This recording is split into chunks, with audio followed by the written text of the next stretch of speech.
రాజన్న అంజన్న ఆలయాల అభివృద్ధి ప్రభుత్వ లక్ష్యమన్న ప్రభుత్వ విప్ ఆది శ్రీనివాస్ కలెక్టర్తో కలిసి అగ్రహారం అంజన్న ఆలయంలో 34 లక్షలతో అభివృద్ధి పనులకు శ్రీకారం చుట్టారు. ఆషాఢ మాసంలో గోరింటాకు పెట్టుకుంటే శరీరంలోని వేడిని తగ్గించి ఆరోగ్యాన్ని అందిస్తుందని ప్రసిద్ధి.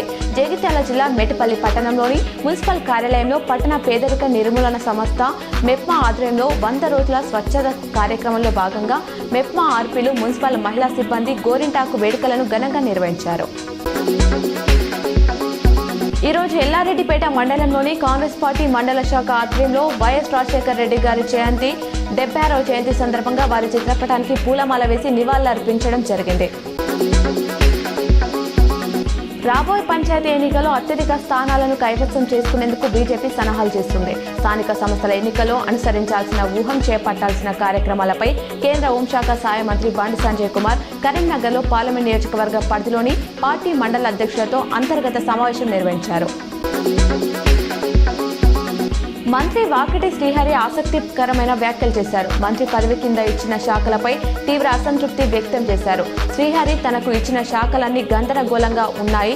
ఇది అదృష్టమో దురదృష్టమో తెలియదు. 10 ఏళ్లలో ఆగమైన శాఖలను నాకిచ్చారు. పశుసంవర్ధక శాఖ గందరగోళంగా ఉంది. 5 శాఖలు ఆగమాగంగానే ఉన్నాయని, యువజన సర్వీసులు ఇస్తే నేనేం చేసుకోవాలి, గొర్రెలు బర్రెలు ఇస్తే ఏం చేసుకోవాలి అన్నారు. మత్స్యశాఖను ఆదర్శంగా తీర్చిదిద్దుతా కరీంనగర్లో కోల్డ్ స్టోరేజ్ ఐస్ ఫ్యాక్టరీ ఏర్పాటు చేస్తామంటూ 82 కోట్ల చేప పిల్లల విడుదల చేస్తామని మంత్రి వాకిటి శ్రీహరి తెలిపారు.